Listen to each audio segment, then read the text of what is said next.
Hello friends, कैसे आप सब। आई होप सभी लोग अच्छे होंगे, स्वस्थ होंगे। फ्रेंड्स, इस क्लास में हम लोग सीखने वाले हैं जो भाषाई विविधता है उसमें कक्षा में क्या समस्याएं हो सकती हैं और उसके क्या लाभ हैं। ठीक है, इन चीज़ों पर डिस्कस करेंगे। यानी कि मल्टीलिंगुअलिज्म, यानी कि एक से ज़्यादा भाषाओं को कक्षा में पढ़ाना, उनके क्या प्रॉफिट हो सकते हैं, क्या लॉस हो सकते हैं, इन सब चीज़ों का हम यहाँ पर अध्ययन करेंगे। तो फ्रेंड्स, वीडियो शुरू करने से पहले वीडियो को लाइक से कर देना। और यहाँ से एक चीज़ आपको और बता दें कि यहाँ से भी क्वेश्चंस बनते हैं, हर साल आपके एक आध क्वेश्चंस बनते हैं पेपर 1 और पेपर 2 दोनों के लिए। तो एक इम्पॉर्टेंट सेशन रहेगा। ठीक है, अब सबसे पहले समझिएगा भाषाई विविधता क्या होती है या फिर बहुभाषिकतावाद होता क्या है। ठीक है, तो दो या दो से अधिक भाषाओं को सहजता के साथ बोलने वाले व्यक्ति को बहुभाषी कहते हैं। यानी कि जो व्यक्ति दो या दो से अधिक भाषाओं को बोल लेता है सहजता से, उसको हम बहुभाषी कहते हैं। भारत एक बहुभाषी देश है। यहाँ 1600 से अधिक भाषाओं की पहचान की गई है, जो 5 विभिन्न भाषा परिवारों के अंतर्गत आती हैं। ठीक है, तो हमारा जैसा कि देश है बहुत ही ज़्यादा, मतलब यहाँ पर डाइवर्सिटी देखने को मिलती है, विविधता देखने को मिलती है, और यहाँ पर भाषाई विविधता भी देखने को मिलती है। ठीक है, यहाँ पर कुछ इम्पोर्टेंट चीज़ें हैं, जैसे कि यहाँ पर केवल 47 भाषाएं स्कूलों में पठन पाठन के माध्यम के रूप में प्रयोग की जाती हैं, लेकिन इनमें से सिर्फ 22 भाषाओं की संविधान द्वारा जो है राजभाषा के रूप में मान्यता दी गई है। अगर आपसे संविधान की बात करेगा तो 22 भाषाओं को ही संविधान द्वारा राजभाषा के रूप में मान्यता दी गई है। ठीक है, हालांकि ये 47 भाषाओं में स्कूलों में पठन कार्य चलता है। इतनी विविधता के बावजूद भी कई भाषिक व सांस्कृतिक तत्व भारत को एक ही भाषिक क्षेत्र के रूप में बांधते हैं। ठीक है, नेक्स्ट पॉइंट क्या है कि बहुभाषिकता पर हुए अध्ययनों से स्पष्ट है कि बहुभाषिकता समाज में संप्रेषण यानी कि कम्युनिकेशन को बाधित करने के बजाय उसमें सहायता प्रदान करती है। अतः हमारी शिक्षा व्यवस्था को इसे दबाने की बजाय बनाए रखने और प्रोत्साहित करने का भरपूर प्रयास करना चाहिए। इसी बात को ध्यान में रखते हुए त्रिभाषा सूत्र लागू किया गया है। जो नई एजुकेशन पॉलिसी है उसमें त्रिभाषा सूत्र भी लागू किया है। अच्छा, उसमें क्या है कि जैसे आप किसी को हिंदी आती है, अब किसी को हिंदी इंग्लिश दोनों आती हैं। ठीक है, इंग्लिश और हिंदी दोनों आती हैं, और कोई व्यक्ति है सिर्फ इंग्लिश आती है उसको। अगर तीनों आपस में डिस्कशन कर रहे हैं तो अगर, ठीक है, तीनों डिस्कशन कर रहे हैं तो यहाँ पर हिंदी वाला भी अंग्रेजी वाले की व्यक्ति को बात समझ सकता है, और अंग्रेजी वाला हिंदी वाले की भी, क्योंकि यहाँ पर एक हिंदी इंग्लिश दोनों जानता है। तो इस तरह से यहाँ पर क्या है कि आपस में तालमेल हो सकता है।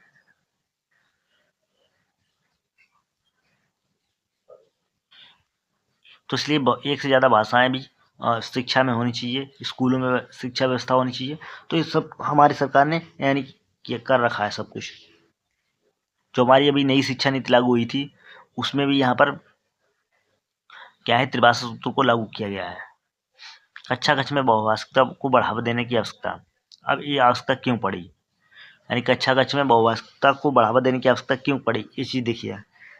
बहुभाषिकता पर हुए अध्ययनों से यह पता चलता है कि द्विभाषी या बहुभाषी क्षमता, ठीक है, जिससे क्या होता है, जो हमारा कॉग्निटिव डेवलपमेंट यानी संज्ञानात्मक वृद्धि, सामाजिक सहिष्णुता, विस्तृत चिंतन, बौद्धिक उपलब्धियों के स्तर को बढ़ाती है। इसलिए भाषाओं को विद्यालय में एक संसाधन के रूप में प्रयोग किया जा सकता है। यानी कि भाषा क्या है, भाषा एक संसाधन के रूप में ही तो यूज करते हैं हम उसको। अपने विचारों को दूसरे तक ट्रांसफर करने के लिए हम भाषा का माध्यम ही यूज करते हैं। भाषा अगर नहीं होगी तो हम अपने विचारों का आदान प्रदान भी किसी के साथ नहीं कर सकते हैं। ठीक है, तो भाषा का होना बहुत ही ज़्यादा जरूरी है।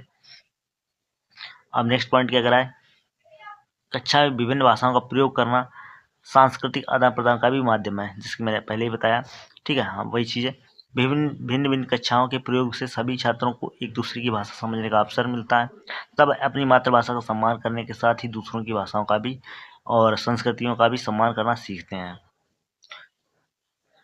बहुभाषिकता संज्ञानात्मक विकास व शैक्षणिक प्राप्ति के बीच सकारात्मक जुड़ाव है। यह, ठीक है, जुड़ाव इसका। तो यह अत्यंत जरूरी है कि स्कूलों में बहुभाषी शिक्षा को प्रोत्साहित किया जाए। मतलब शिक्षक की क्या है, शिक्षक की जिम्मेदारी है कि वह जो है बहुभाषिकता पर बच्चों को सिखाए, बहुभाषिकता पर ध्यान दे।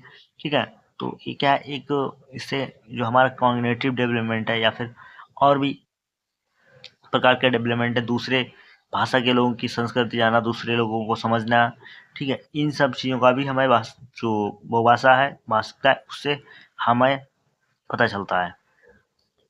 शिक्षण में क्या लाभ हो सकता है इसका, बहुभाषा का? तो बहुत समय तक क्या विश्वास था, यह विश्वास किया जा रहा था कि द्विभाषिकता एवं बहुभाषिकता का संज्ञानात्मक वृद्धि और शैक्षिक संप्राप्ति कार्य पर नकारात्मक प्रभाव पड़ेगा। मतलब कि जो शैक्षिक, ठीक है, और संज्ञानात्मक है, इस पर क्या है कि निगेटिव प्रभाव पड़ेगा। लेकिन एक पील, गार्डनर और लेम्बर्ट, ठीक है, मनोवैज्ञानिक थे, इन्होंने अपने अध्ययनों से सिद्ध किया कि द्विभाषिकता संज्ञानात्मक लचीलेपन और विद्युत उपलब्धियों में सकारात्मक रिश्ता है। दो भाषा बोलने वाले बच्चे न केवल अन्य भाषाओं पर अच्छा नियंत्रण रखते हैं, बल्कि अकादमिक स्तर पर भी ज़्यादा से रचनात्मक दिखते हैं। साथ ही उनमें सामाजिक सहिष्णुता भी दिखाई देती है। नेक्स्ट पॉइंट कह रहे हैं कि विविध भाषिक व्यवस्थाओं पर नियंत्रण रखने वाले छात्र विविध प्रकार की एवं विविध स्तर की सामाजिक परिस्थितियों से जूझने में कुशल होते हैं। साथ ही इस बात के प्रमाण मिले कि द्विभाषी बच्चों की वैचारिक क्षमता अन्य बच्चों की तुलना में अच्छी होती है। यूएसए में national association of bilingual education ने स्पष्ट किया है कि द्विभाषी शिक्षण के कई फायदे देखने को मिले हैं। उदाहरणतः अकादमिक उपलब्धि में सुधार, स्कूल छोड़ने वाले बच्चों की संख्या में कमी, शिक्षा में सामुदायिक संलग्नता में वृद्धि, विद्यार्थियों की अनुपस्थिति में गिरावट और विद्यार्थियों के आत्मसम्मान में वृद्धि। ये सब क्या देखने को मिला है? यूएसए में नेशनल जो एसोसिएशन ऑफ बाइलिंगुअल एजुकेशन है, इसने द्विभाषी शिक्षण के कई फायदे देखने को मिले हैं। इसने यहाँ पर ये जब अध्ययन किया उसके बाद ये चीज़ें देखने को मिली हैं। आगे देखते हैं। नेक्स्ट पॉइंट है कि कक्षा में छात्रों द्वारा अपनी मातृभाषाओं का प्रयोग करने से छात्र अपने विचारों को सहजता से रख पाते हैं, जिससे शिक्षण अधिगम प्रक्रिया सुचारू रूप से चलती है। ठीक है, यहाँ पर द्विभाषी या बहुभाषी से ये भी या बहुभाषा बात से भी तात्पर्य कि जैसे कि जो शिक्षण कार्य है प्राइमरी लेवल पर या फिर जो कक्षाएं चलेंगी, उनमें शिक्षक को क्या करना चाहिए, उनकी जो मातृभाषा है, ठीक है, मदर टंग है, उसमें बच्चों को सिखाना चाहिए। उससे बच्चे को ज़्यादा अच्छे से जो है बच्चा ज़्यादा अच्छे से सीख जाता है इन कंपेयर टू जो किताबी भाषा है। तो शिक्षक का एक कार्य रहता है कि बच्चे को अपनी उसकी मातृभाषा में भी सिखाया जाए। नेक्स्ट पॉइंट की बहुभाषिक कक्षा विद्यार्थियों के शब्द भंडार में वृद्धि करती है। अपने विचारों को स्पष्ट रूप से व्यक्त करने के कारण छात्रों के मौखिक कौशल का विकास होता है। जब ज़्यादा एक से ज़्यादा भाषाएं बच्चे को आती होंगी, छात्र को आती होंगी, तो उसका मौखिक कौशल है, उनकी जो बोलने की कला है वो काफ़ी अच्छी होगी। नेक्स्ट पॉइंट की बहुभाषिकता का गुण बच्चों में से क्या है, रचनात्मकता का विकास करने में सहायता प्रदान करता है या सहायक होता है। तो बहुभाषिकता का गुण जो है बच्चों में कैसा, रचनात्मकता का विकास करने में सहायक होता है। नेक्स्ट है कि भाषा विविधता वाली कक्षा में भाषा शिक्षण की क्या चुनौतियां हैं। फर्स्ट है कि क्षेत्रीय भाषाओं का छात्रों पर प्रभाव, effect of regional language on children. जो भाषा होते हैं जो बच्चे होते हैं उनमें जो क्षेत्रीय भाषा होती है उसका बहुत ही ज़्यादा प्रभाव पड़ता है। भारत बहुभाषिक देश है, यहाँ लगभग हर क्षेत्र की भाषा में अंतर है और छात्रों पर क्षेत्रीय भाषा का प्रभाव स्पष्ट देखा जा सकता है, जो शिक्षण प्रक्रिया को बाधित करता है। तो इसीलिए शिक्षण प्रक्रिया बाधित ना हो, इसीलिए शिक्षक का कार्य होता है कि जो वहाँ की मदर टंग है, मातृभाषा है, जिस एरिया में पढ़ा रहा है, मातृभाषा में बच्चों को सिखाए। किताबी भाषा के साथ साथ मातृभाषा में भी शिक्षक बच्चों को सिखाए, जिससे उनको जल्दी से चीज़ें समझ आएंगी। नेक्स्ट पॉइंट की बच्चों को सामाजिक आधार पर सुदृढ़ करने की चुनौती, challenge of making children strong in social contact. भाषा शिक्षण में बच्चों को सामाजिक आधार पर सुदृढ़ करने की चुनौती होती है, क्योंकि यदि बच्चों को सामाजिक आधार पर सुदृढ़ नहीं बनाया गया तो बच्चा कभी भी एक अच्छा सामाजिक व्यक्ति नहीं बन पाएगा। नेक्स्ट पॉइंट की बच्चों में संप्रेषण कौशल का विकास करने की चुनौती, challenge of development communication skill in children. बच्चों में संप्रेषण यानी कि कम्युनिकेशन कौशल जो है, इसके लिए इसका विकास करने के लिए भाषा पर नियंत्रण एवं इसमें कुशलता आवश्यक है। किंतु क्षेत्रीय भाषाओं के प्रभाव से इसमें कई प्रकार की समस्याएं उत्पन्न हो जाती हैं। कभी कभार क्या होता है कि अगर हम क्षेत्रीय भाषा बोल रहे हैं और सामने कभी कभार क्या होता है कि वो कहीं ना कहीं हमारी जो है समस्याएं उत्पन्न कर देती है क्षेत्रीय भाषाएं। तो ये चीज़ें भी ध्यान में रखनी चाहिए। बाकी नेक्स्ट पॉइंट क्या है, छात्रों में भाषाई कौशलों का विकास करने की चुनौती, ठीक है। इसके अलावा अध्यापक को विभिन्न भाषाओं से संबंधी ज्ञान की चुनौती। अभी पहले चौथा पॉइंट देखते हैं।